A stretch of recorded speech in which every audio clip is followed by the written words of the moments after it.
and their boss reminding them that they had customers on the West Coast that they should be selling stuff to, and then got back in the elevators and went back up into the buildings, didn't survive. What was the difference?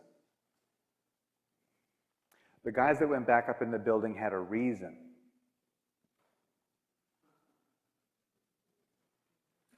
They had reasons for going back in the building. I got to make my mortgage payment. You know, the kids got to go to summer school. They had reasons. I would get fired if I didn't go back. They had reasons, and they were in their mind rather than following their intuition. Just some examples.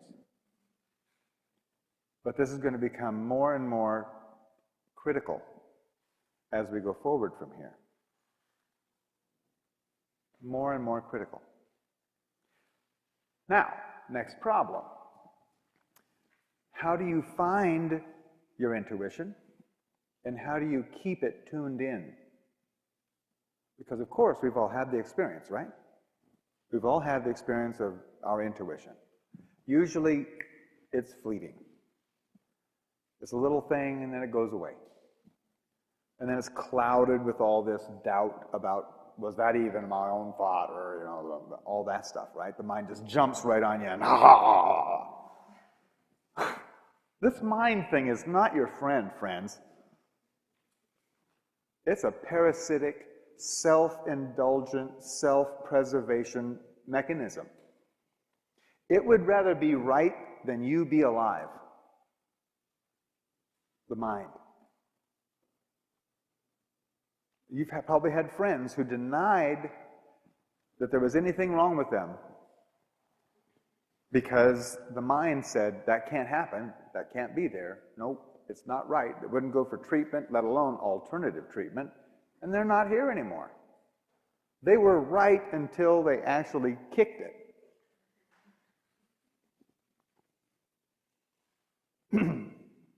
This is not a fairy tale. I mean, the mind would rather be right in a lot of people than be alive.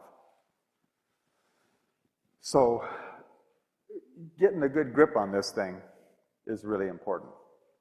And having this engaged really puts the mind in its place, where it becomes just a tool rather than an identity. So, how do you do that? Well, intuition is your own personal knowing, right?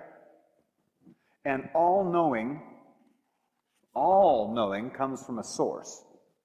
We don't have to give it a name even. It just comes from somewhere. And it comes in a flow, more or less. It's like there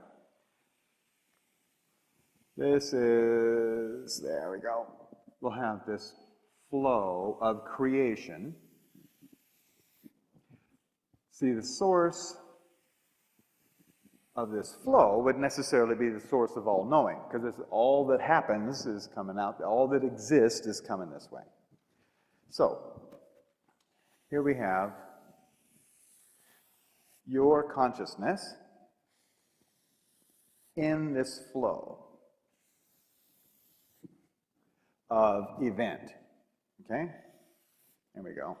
Like this. Oh boy, he's getting quicker and quicker and quicker and quicker and quicker. Your consciousness is oriented by time and place. In this flow. Have you noticed that when you have an intuitive moment, it seems like time doesn't go by at all? Until way later and you go, wow, where'd all the time go?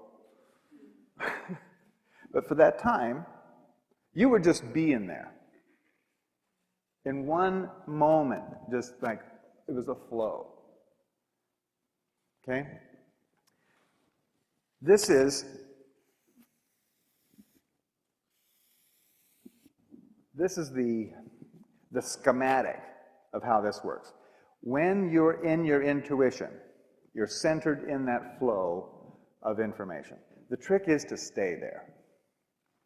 It's not so easy with everything that's going on and with your mind preying on you. But the Maya had two things on this side. One, things were going slower, but they had a couple of other orientations. We are oriented, our consciousness and our society is oriented by time and place. Time and place, time and place. Physical, physical, physical, physical. The Maya had some more help. They had this orientation right here, which is called personal intent.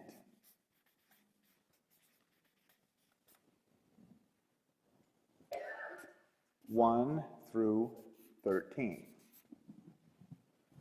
Have you ever been someplace you didn't really intend to be? Like at school, or at work, or the middle of an argument?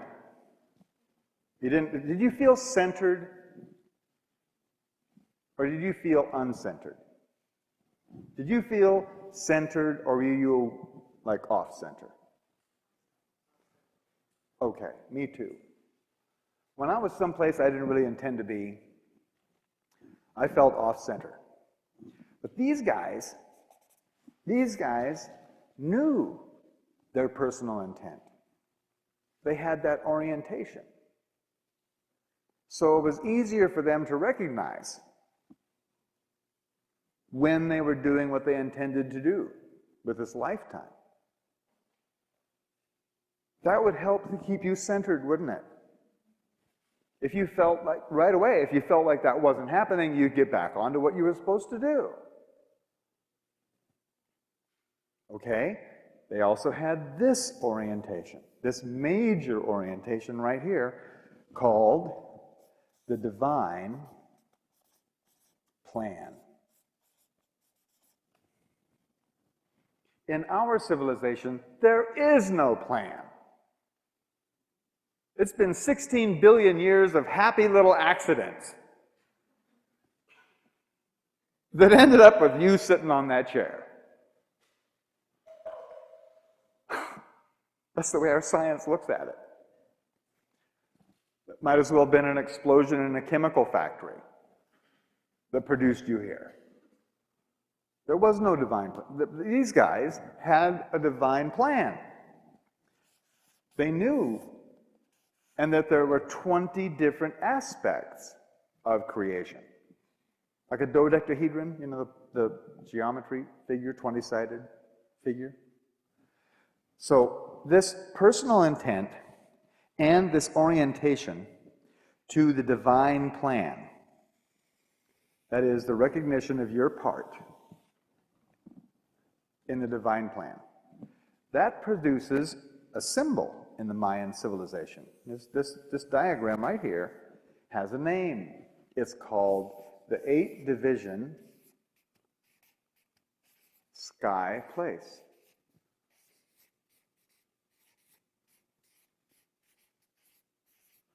And that symbol stands for heaven.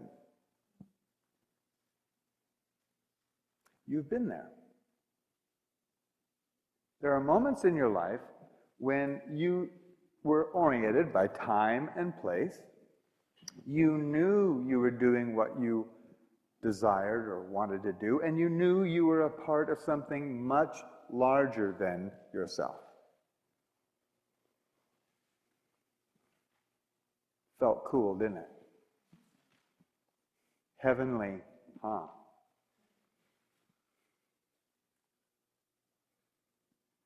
This is the importance of this calendar. The Mayan calendar was never about time. It was always about measuring and keeping track of the flow of creation and the intent of creation and the aspect of creation every single day. Remember, there's one law in the universe. What you pay attention to, you become conscious of. So what if every day you were paying attention to the energy of this flow of creation.